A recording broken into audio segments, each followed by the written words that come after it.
Hello everyone, let's go ahead and get started with our Boomerang Tower motion.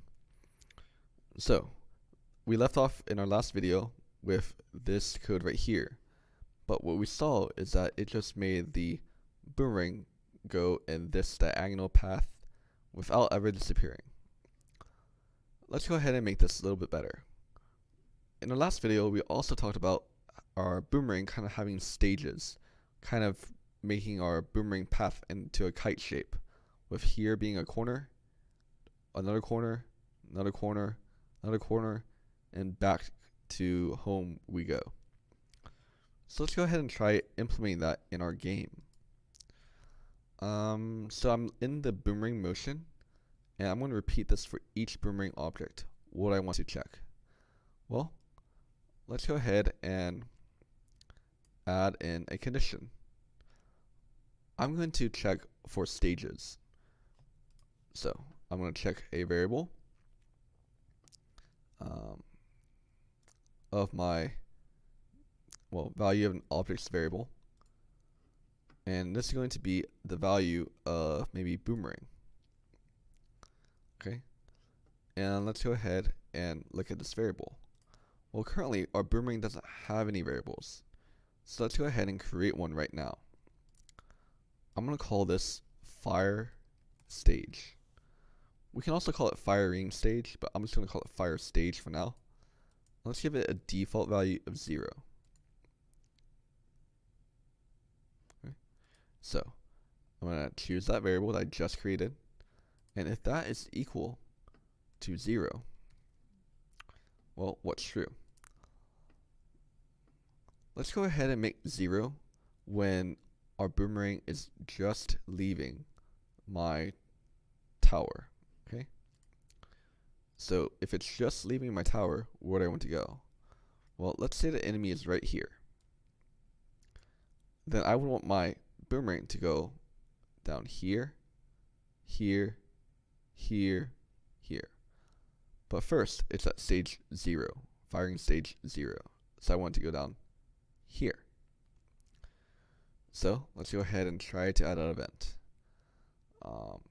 I don't want this to happen all the time anymore, so I'm going to drag it out of there, put it here, and I want this to be a child, a sub-event of this for each boomerang object. So if the variable fire stage of boomerang is equal to 0, I'm going to move it to the cannon plus the firing range. So the X position will be where the cannon is plus the firing range, which should be around here. So that's where the boomerang will travel to. The Y will be the boomerang tower, the cannon point, plus the fire range. Okay, so that would make it move down here. Not quite what I want it to do. I want it to move where the I guess boomerang tower is, but offset by maybe 50. So I'm going to edit this. I'm going to edit the Y, and I'm just going to do plus 50. Let's give it an instant force of 100. Okay. Now I'm going to add another event and make it a sub-event. So when do I want this boomerang to turn around? Well, we go here, here, here, here. And in ours, we would go down here. We would reach around the cannon plus X firing range and the cannon plus 50. When do we want to turn around? Well, whenever it reaches that point, right? So let's go ahead and add a condition to check for the X position. Here we go. Ooh, is this what I want? Yeah, compare the X position of our boomerang and see if it is equal to, what do we want? Maybe that one point that we wanted before. Point X cannon plus boomerang tower fire range. I think that was it. I could just copy and paste it right here. If it is, I'm gonna set the variable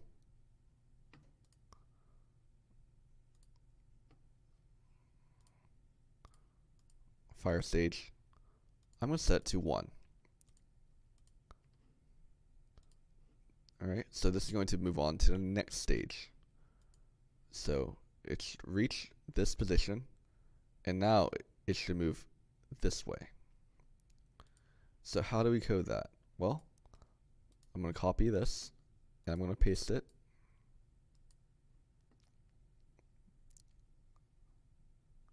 Might have pasted too much. Paste. Nope.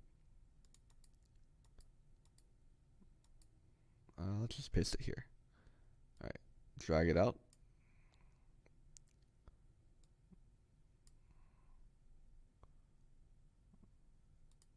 Okay, let's delete that.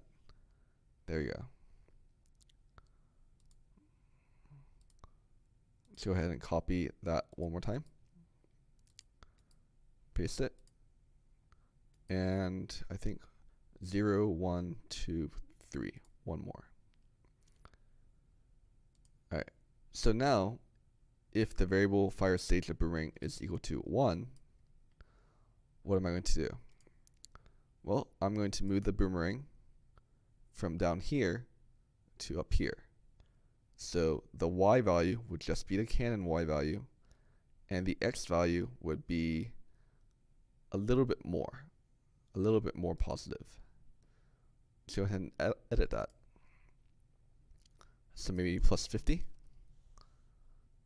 And let's go ahead and delete this. And then let's go ahead and edit this part. Maybe if the x value is equal to plus 50, then I'm going to set it to number 2.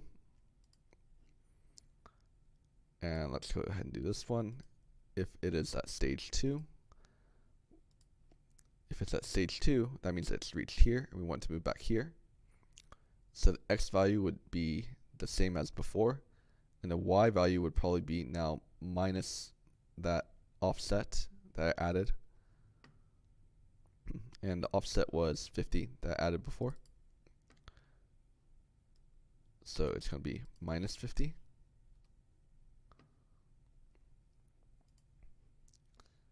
And I'm going to go ahead and change this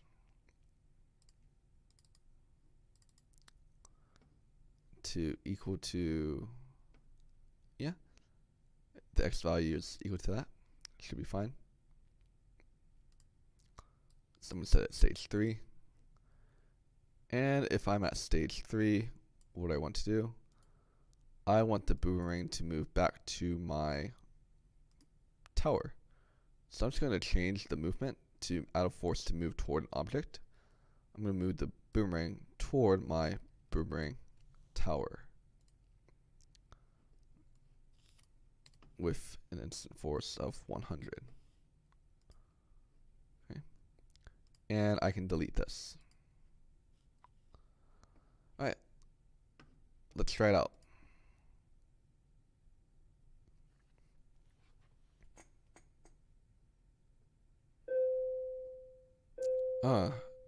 It's whoa, what's happening?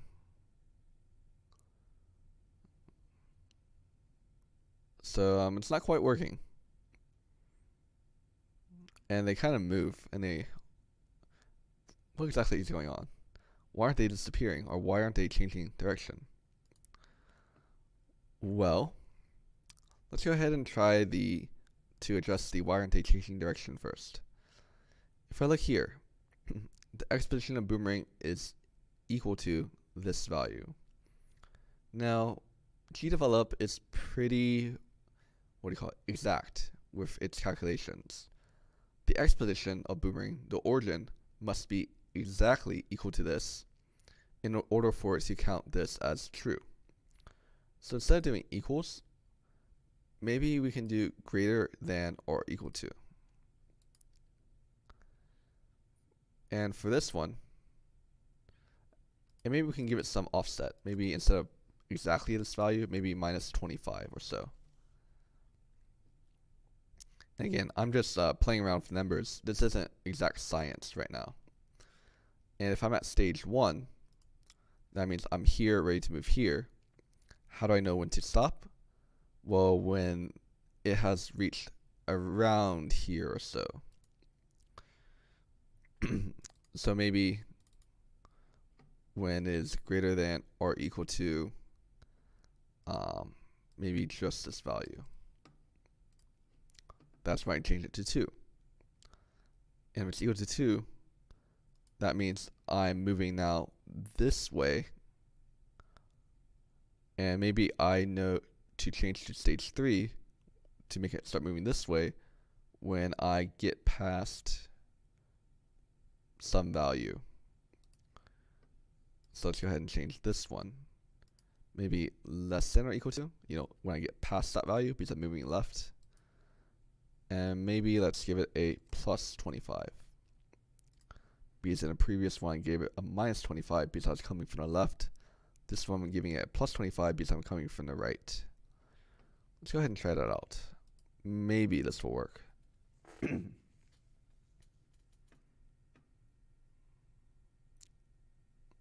Okay. Hey, it's kind of working. But my boomerangs aren't disappearing. We kind of get a boomerang motion. Not really, but kind of working. So when do I want the boomerang to be destroyed? Well, for each boomerang tower object, basically I want it to be destroyed not when this thing is happening. I'm going to go ahead and delete this. Basically, when the boomerang collides with the boomerang tower. That's a collision between the boomerang and the boomerang tower. So if that's true, I'm going to go ahead and delete the boomerang. Alright, let's try it.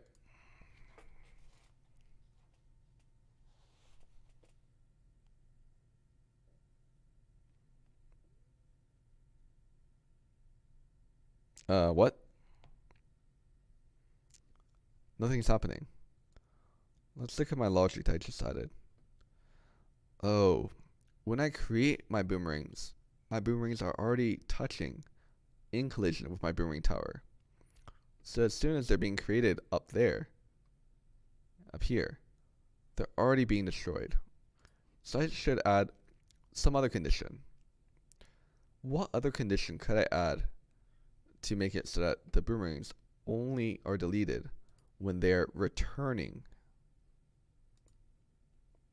Yeah, maybe I can check if the variable fire stage is at stage 3. So let's go ahead and common conditions for all objects, variables, value.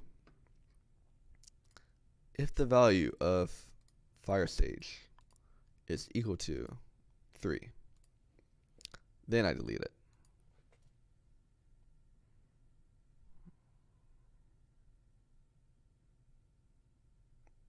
Okay. And bam, awesome.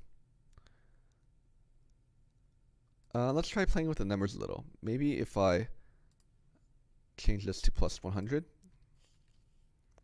maybe minus 100, it would look more boomerang-like.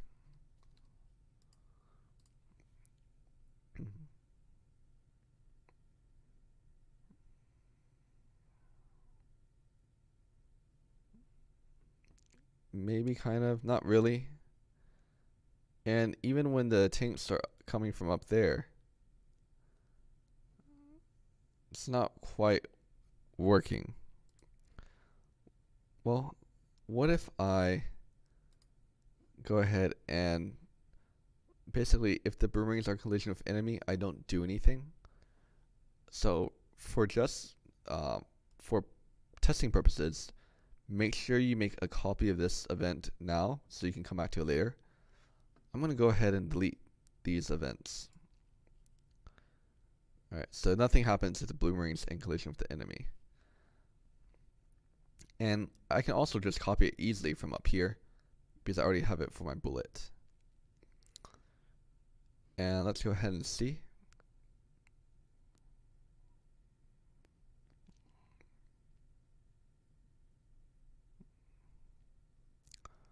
It's not quite working. No. What if I take off the pathfinder behavior of my enemy also? And I just make it go right here. Actually, let's make it go right here. What would happen?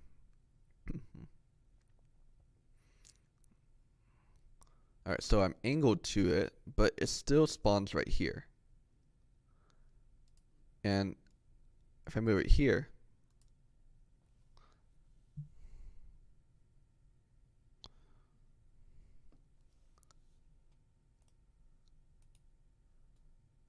it still spawns on this side. So as you can see, somehow we need to take into account the angle of the turret when we're creating our boomerang tower. In fact, just like we take into account the angle of our turret. Now, this angle is definitely a lot easier, this rotation and this angle, turret angle. But maybe we can come up with something to make our tower actually fire towards the enemy. Alright, so in the next video, we're going to go ahead and cover adding in angles.